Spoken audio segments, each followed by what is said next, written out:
ಎಲ್ರಿಗೂ ನಮಸ್ಕಾರ. ನನ್ನ ಮತ್ತೊಂದು ವಿಡಿಯೋಗೆ ಸ್ವಾಗತ. ಎಲ್ಲರೂ ಚೆನ್ನಾಗಿದ್ದೀರಾ ಅಂತ ಭಾವಿಸಿದ್ದೀನಿ. ನಾನು ಕೂಡ ಚೆನ್ನಾಗಿದ್ದೀನಿ. ನಾನು ಎಲ್ಲಿದ್ದೀನಿ ಅಂತ ಆಲ್ರೆಡಿ ನಿಮಗೆ ಗೊತ್ತಾಗಿರುತ್ತೆ ಅನಿಸುತ್ತೆ. ಮತ್ತೆ ತಡೆ ಯಾಕೆ ಮಾಡೋದು, ಬನ್ನಿ ಮುಂದೆ ಹೋಗೋಣ.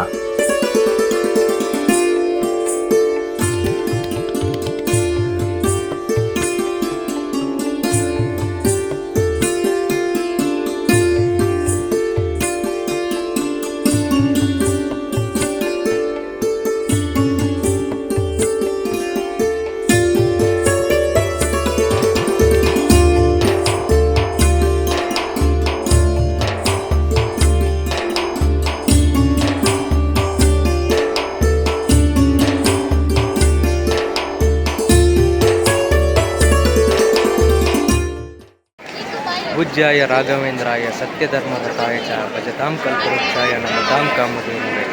ಜೈ ರಾಘವೇಂದ್ರ ಸ್ವಾಮಿ. ಮಂತ್ರಾಲಯಕ್ಕೆ ಬಂದಿದ್ದೀನಿ. ಸುಮಾರು 2-3 ವರ್ಷದಿಂದ ಅಂದ್ಕೊಂಡಿದ್ದೆ, ಬರೋಕ್ಕಾಗಿರಲಿಲ್ಲ. ಕೆಲಸದ ಮೇಲೆ ಹೊರಗಡೆ ಹೊರಟಿದ್ದೆ. ಅಚಾನಕ್ಕಾಗಿ ಪ್ಲ್ಯಾನ್ ಆಗಿದೆ. ನಾನು ಮಂತ್ರಾಲಯಕ್ಕೆ ಬಂದಿಲ್ಲ, ರಾಯರೇ ನನ್ನ ಕರೆಸ್ಕೊಂಡಿದ್ದಾರೆ.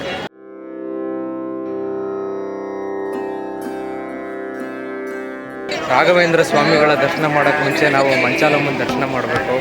ರಾಯರು ಈ ಸನ್ನಿಧಿಲಿ ನೆಲೆಸೋಕ್ಕೆ ಮುಂಚೆ ಅವ್ರ ಆಶೀರ್ವಾದ ಪಡ್ಕೊಂಡು, ಅವ್ರ ಆಜ್ಞೆ ಪಡ್ಕೊಂಡು ಈ ಸನ್ನಿಧಿಲಿ ನೆಲೆಸಿರೋದು. ಮಂತ್ರಾಲಯ ಅನ್ನೋಕ್ಕೆ ಮುಂಚೆ ಊರ ಹೆಸರು ಮಂಚಾಲಿ ಅಂತ ಕರಿತಿದ್ರು. ರಾಯರು ಈ ಸನ್ನಿಧಿಲಿ ನೆಲೆಸಿದ ಮೇಲೆ ಮಂತ್ರಾಲಯ ಅಂತ ಕರೀತಾರೆ. ನೋಡಿ, ಇದೇ ಮಂಚಾಲಮ್ಮ ಅವರ ದೇವಸ್ಥಾನ. ನಾವು ರಾಯರ ಸನ್ನಿಧಿಗೆ ಹೋಗೋಕ್ಕೆ ಮುಂಚೆ ಮಂಚಾಲಮ್ಮ ಅವರ ಆಶೀರ್ವಾದ ಪಡ್ಕೊಂಡು ಆಮೇಲೆ ರಾಯರ ಸನ್ನಿಧಿಗೆ ಹೋಗ್ಬೇಕು.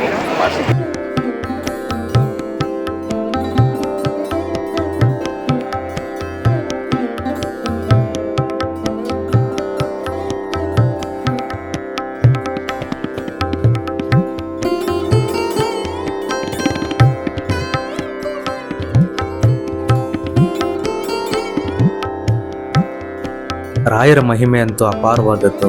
ಅದಕ್ಕೋಸ್ಕರನೇ ಲಕ್ಷಾಂತರ ಜನ ಭಕ್ತಾದಿಗಳು ಅವ್ರ ಕೈಲಾಗಿದ್ದ ಸೇವೆನ ರಾಯರ ಹೆಸರಲ್ಲಿ ಮಾಡ್ತಾರೆ. ರಾಯರ ಹತ್ರ ಹೋಗಿ ನಿಮ್ಮ ಕಷ್ಟಗಳನ್ನ ಹೇಳ್ಬಿಡಿ.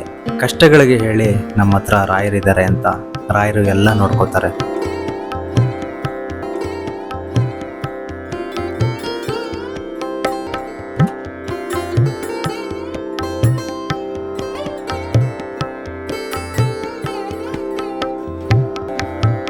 ರಾಘವೇಂದ್ರ ಸ್ವಾಮಿಗಳ ದರ್ಶನ ಆದ ನಂತರ ಪಕ್ಕದಲ್ಲೇ ನೆಲೆಸಿರೋ ಅಂಥ ವಾದೀಂದ್ರ ತೀರ್ಥರ ದರ್ಶನ ಮಾಡಬೇಕು. ನಮ್ಮ ಪ್ರಾರ್ಥನೆಗಳನ್ನ ಮತ್ತು ಸೇವೆಗಳ ಬಗ್ಗೆ ಇವ್ರ ಹತ್ರ ಒಪ್ಸಿದ್ರೆ ಇವರು ಎಲ್ಲ ಲೆಕ್ಕ ಇಟ್ಕೊಂಡು ಅದನ್ನು ರಾಯರಿಗೆ ಒಪ್ಪಿಸಿ ಅನುಗ್ರಹ ಮಾಡಿಸ್ತಾರೆ. ಇವಾಗಿನ ರಾಘವೇಂದ್ರ ಸ್ವಾಮಿಗಳ ದರ್ಶನ ಮಾಡ್ಕೊಂಡ್ಬಂದೆ. ದರ್ಶನ ಅಂತೂ ತುಂಬ ಅದ್ಭುತವಾಗಿತ್ತು. ಭಾಳ ಹತ್ರದಿಂದ ನೋಡಿದ್ದೀನಿ. ಮತ್ತು ಜಾಸ್ತಿ ಹೊತ್ತಿಗೆಲ್ಲ ಕೂಡ ಅವಕಾಶ ಸಿಕ್ತು ರಾಯರು ಮುಂದೆ. ರಾಯರು ಎಲ್ರಿಗೂ ಒಳ್ಳೇದು ಮಾಡಲಿ ಅಂತ ನಾನು ಬೇಡ್ಕೊಂಡಿದ್ದೀನಿ.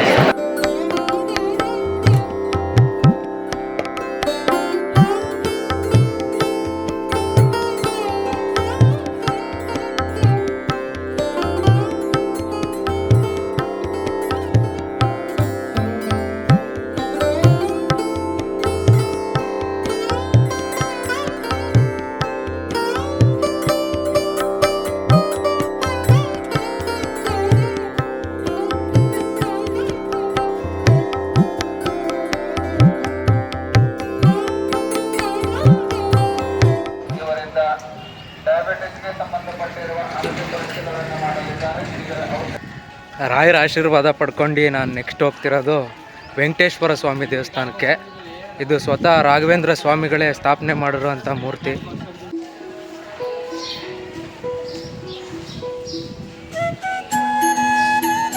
ಈ ಥರ ಚಿಕ್ಕ ಚಿಕ್ಕ ರೋಡ್ ಮಧ್ಯೆ ಇದೆ ದೇವಸ್ಥಾನ. ಯಾರನ್ನಾದ್ರೂ ಕೇಳಿ ಹೇಳ್ತಾರೆ.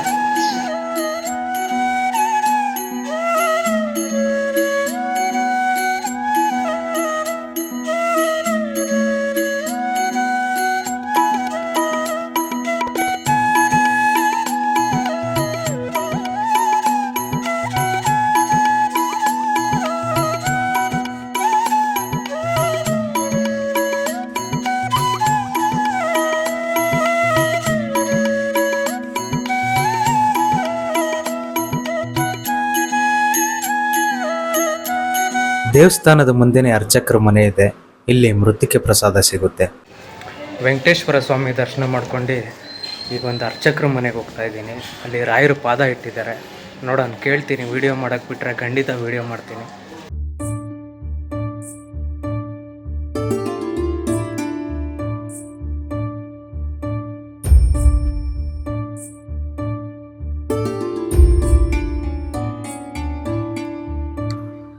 ರಾಘವೇಂದ್ರ ಸ್ವಾಮಿಗಳು ಬೃಂದಾವನ ಸೇರೋದಕ್ಕೆ ಮುಂಚೆ ಅವ್ರ ಪಾದಕಿಗಳನ್ನ ಇದೇ ಮನೆಯಲ್ಲಿ ಬಿಟ್ಟೋಗಿರ್ತಾರೆ.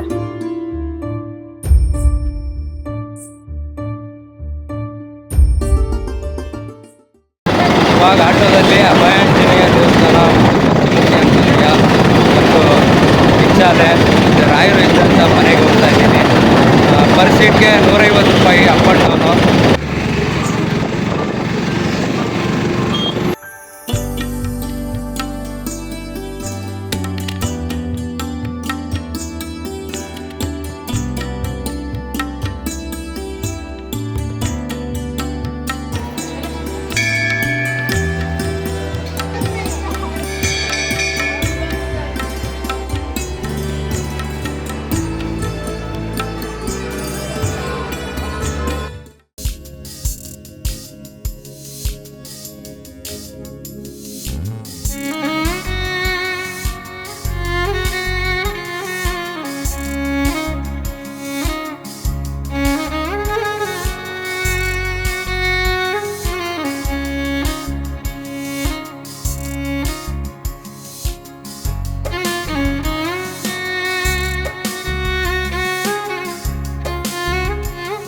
ಈ ಉರಿಯೋ ಬಿಸಿಲಲ್ಲಿ ಭಕ್ತಾದಿಗಳು ರಾಘವೇಂದ್ರ ಸ್ವಾಮಿಗಳ ದರ್ಶನ ಮಾಡೋದಕ್ಕೆ ಪಾದಯಾತ್ರೆ ಮಾಡ್ಕೊಂಡು ಹೋಗ್ತಾ ಇದ್ರು.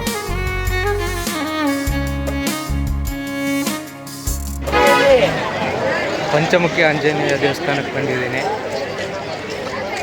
ರಾಯರು ಇಲ್ಲೇ 12 ವರ್ಷ ತಪಸ್ಸು ಮಾಡಿ ಆಂಜನೇಯನ ದರ್ಶನ ಪಡೆದಿದ್ದು. ಬನ್ನಿ ನೋಡೋಣ.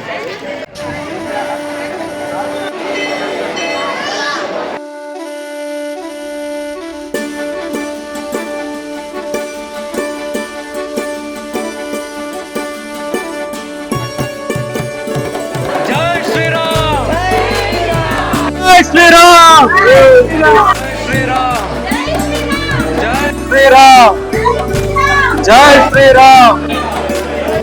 ಇದೇ ಜಾಗದಲ್ಲಿ ರಾಘವೇಂದ್ರ ಸ್ವಾಮಿಗಳು ಪಂಚಮುಖಿ ಆಂಜನೇಯ ಸ್ವಾಮಿನ ಸತತ 12 ವರ್ಷಗಳ ಕಾಲ ತಪಸ್ಸು ಮಾಡಿರ್ತಾರೆ.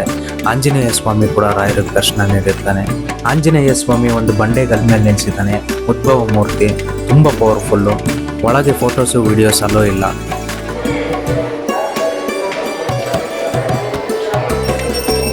ಇಲ್ಲಿ ನೋಡ್ತಿರೋವಂಥ ಪಾದುಕೆಗಳು ಬೇರೆ ಯಾವುದೂ ಅಲ್ಲ, ಸಾಕ್ಷಾತ್ ಆಂಜನೇಯ ಸ್ವಾಮಿಯ ಪಾದುಕೆಗಳು.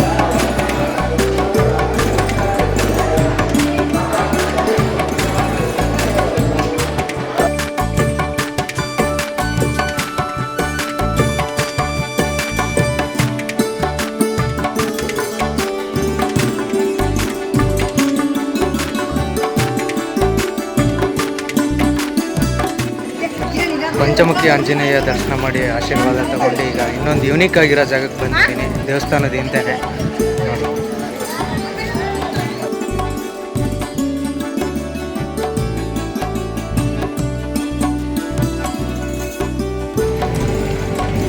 ಪ್ರಕೃತಿ ಎಷ್ಟು ವಿಸ್ಮಯ ಅಂದರೆ ನೋಡಿ, ತುಂಬ ಅದ್ಭುತವಾಗಿದೆ.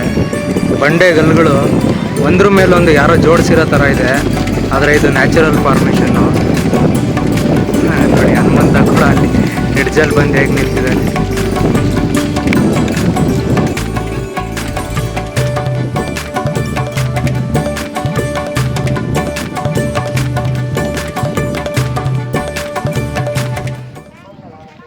ಪಂಚಮುಖಿ ಆಂಜನೇಯ ದೇವಸ್ಥಾನದ ಹಿಂದೆನೆ ಲಕ್ಷ್ಮೀ ದೇವಸ್ಥಾನ ಇದೆ, ಅಲ್ಲಿಗೆ ಹೋಗ್ತಾ ಇದ್ದೀನಿ. ಇಲ್ಲಿ ಬಂದಾಗ ನೀವು ಮಿಸ್ ಮಾಡಬೇಡಿ, ಖಂಡಿತ ಬನ್ನಿ.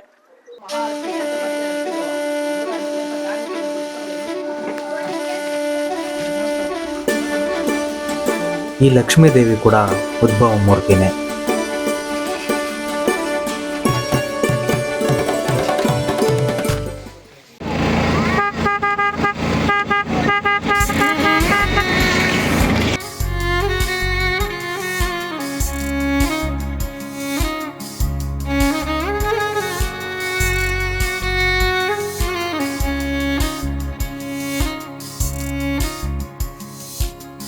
ಅಪ್ಪಣ್ಣಾಚಾರ್ಯರ ಮನೆ.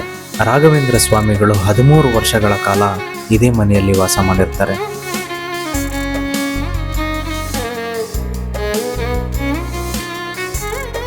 ನೋಡಿ, ಇದೇ ಜಾಗದಲ್ಲಿ ರಾಘವೇಂದ್ರ ಸ್ವಾಮಿಗಳು ವಿಶ್ರಾಂತಿ ಪಡೆದಿದ್ದು.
ರಾಘವೇಂದ್ರ ಸ್ವಾಮಿಗಳ ಏಕಶಿಲಾ ಬೃಂದಾವನ.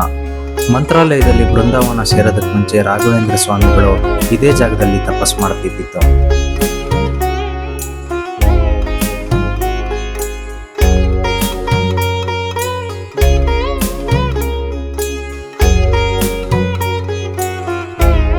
ಏಕಶಿಲಾ ಬೃಂದಾವನದ ಹತ್ರನೇ ಮಂಚಾಲಮ್ಮವ್ರ ಸನ್ನಿಧಿ ಕೂಡ ಇದೆ, ಅಲ್ಲಿಗೂ ಮಿಸ್ ಮಾಡದೆ ಹೋಗಿ.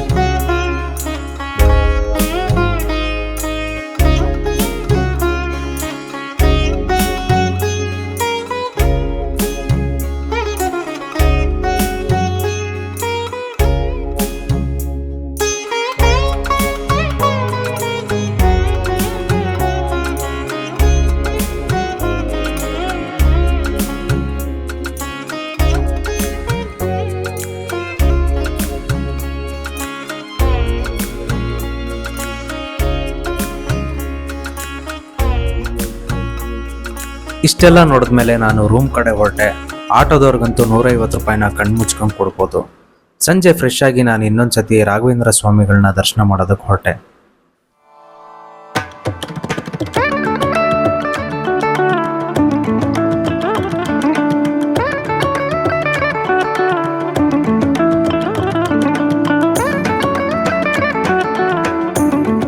ಸಂಜೆ ಲೈಟಿಂಗ್ ಆದ್ಮೇಲೆ ಮಂತ್ರಾಲಯ ಇನ್ನೂ ಅದ್ಭುತವಾಗಿ ಕಾಣಿಸ್ತಿತ್ತು.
ರಥೋತ್ಸವ ಮುಗಿಸ್ಕೊಂಡು ನಾನು ರಾಯರ ಸನ್ನಿಧಿಯಲ್ಲಿ ಪ್ರಸಾದ ತಿನ್ನೋದಕ್ಕೆ ಹೊರಟೆ.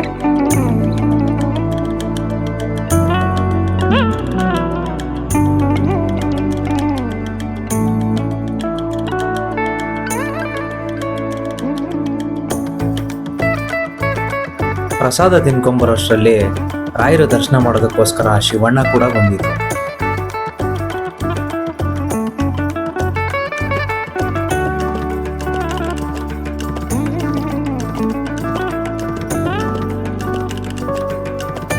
ವಿಡಿಯೋನ ಇಲ್ಲಿವರೆಗೂ ನೋಡಿದ್ದಕ್ಕೆ ಧನ್ಯವಾದಗಳು. ವಿಡಿಯೋ ಇಷ್ಟ ಆಗಿದ್ರೆ ಲೈಕ್ ಮಾಡಿ, ಚಾನಲ್ನ ಸಬ್ಸ್ಕ್ರೈಬ್ ಮಾಡಿ, ಕಮೆಂಟ್ ಸೆಕ್ಷನಲ್ಲಿ ನಿಮ್ಮ ಅಭಿಪ್ರಾಯ ತಿಳಿಸಿ. ಜೈ ರಾಘವೇಂದ್ರ ಸ್ವಾಮಿ. ಹರ ಹರ್ ಮಹಾದೇವ್.